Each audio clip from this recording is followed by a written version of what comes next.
విద్యుత్ సంస్థలో పనిచేస్తున్న ఆర్టిజన్లను సంస్థలో కన్వెన్షన్ చేయాలని డిమాండ్ చేస్తూ విద్యుత్ ఉద్యోగులు చేస్తున్న నిరవధిక సమ్మెకు బీజేపీ మంచిర్యాల జిల్లా అధ్యక్షుడు వెరవెల్లి రఘునాథరావు సంఘీభావం ప్రకటించారు.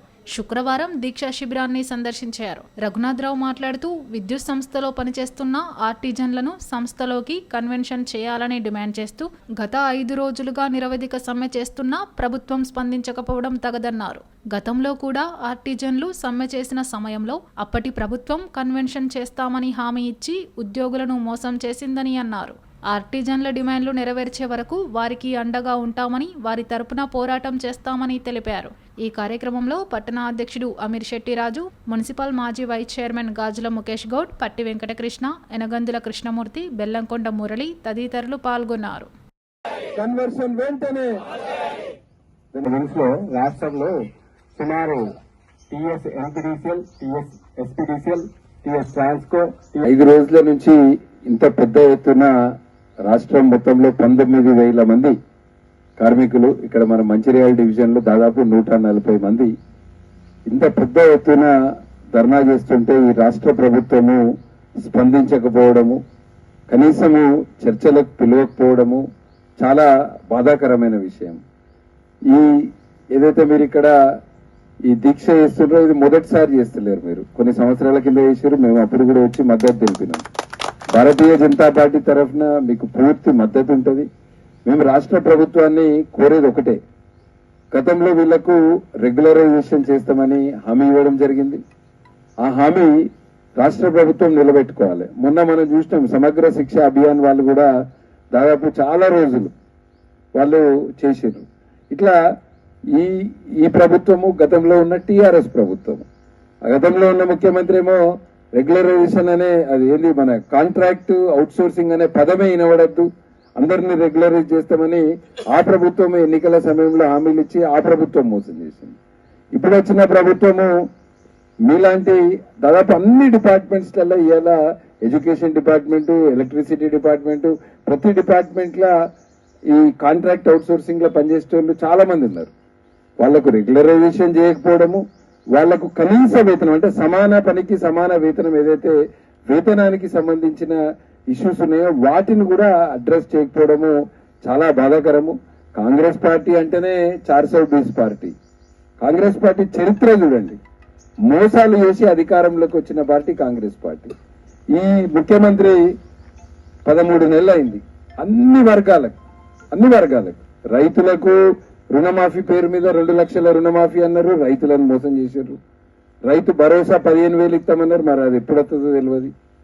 ఇట్లనే కూలీ రైతులకు 12,000 అన్నారు, కౌలు రైతులకు పైసలు ఇస్తామని చెప్పారు, మహిళలకు నెలకు 2,500 రూపాయలు ఇస్తామన్నారు, వికలాంగులకు వృద్ధులకు పెన్షన్లు పెంచుతామని చెప్పారు.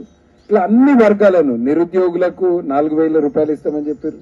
అన్ని వర్గాలను 6 గ్యారంటీలు చెప్పి ఇలా 6 అబద్ధాలు 66 మోసాలు చేసి అధికారంలోకి వచ్చిన ప్రభుత్వం రేవంత్ రెడ్డి ప్రభుత్వం.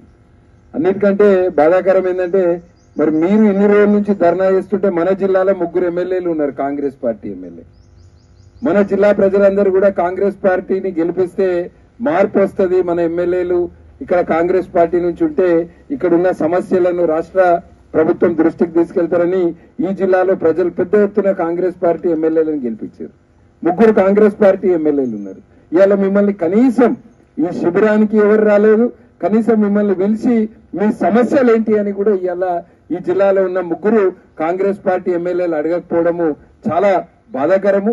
భారతీయ జనతా పార్టీ తరఫున మీ సమస్యలను మా రాష్ట్ర పార్టీ దృష్టికి ఖచ్చితంగా మేము తీసుకెళ్తాము. మీరు చేసే ఆందోళనలో మీకు పూర్తి మద్దతు తెలుపుతాము. మీరు ధైర్యం కోల్పోవద్దు, మీకు పూర్తి అండగా ఉంటామని తెలియజేస్తూ మిమ్మల్ని అందరినీ కూడా వెంటనే రెగ్యులరైజ్ చేయాలి, మీ ఉద్యోగుల ఐక్యత వర్ధిల్లాలని నేను కోరుతూ మళ్ళొకసారి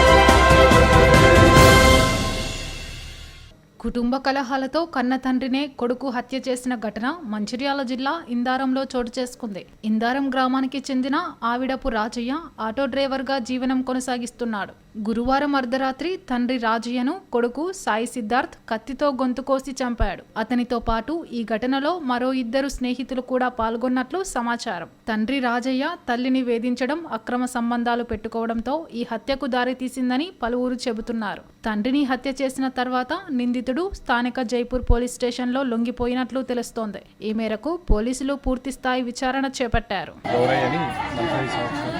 నిన్న రాత్రి తన కొడుకు ఆవిడకు సాయి సిద్ధార్థ్ అనే వ్యక్తి తన కొడుకు కుటుంబ కలహాలు తర్వాత ఎప్పుడు తల్లిని కొట్టుకున్న మనసులో పెట్టుకొని కొంతమంది ఫ్రెండ్స్ని పట్టుకొని హత్య చేయించినట్టుగా ప్రాథమికంగా నిర్ధారిస్తుంది. దీన్ని పూర్తిగా పరిశీలించి ఈ హత్యలో ఇంకా ఈ సిద్ధార్థ్తో పాటు ఎంతమంది పాల్గొన్నారో వాళ్ళందరినీ కూడా పట్టుకోవడం జరుగుతుంది. తర్వాత పోస్ట్ మార్టం పంపించి పిఎంఏ రిపోర్ట్ కూడా తీసుకోవడం. ఈ నిందితులు ప్రాపర్గా వాళ్ళని పట్టుకొని కోర్టుకు అరెస్ట్ చేశారు సార్ చూసారు ప్రాథమిక విచారణ చేస్తారు.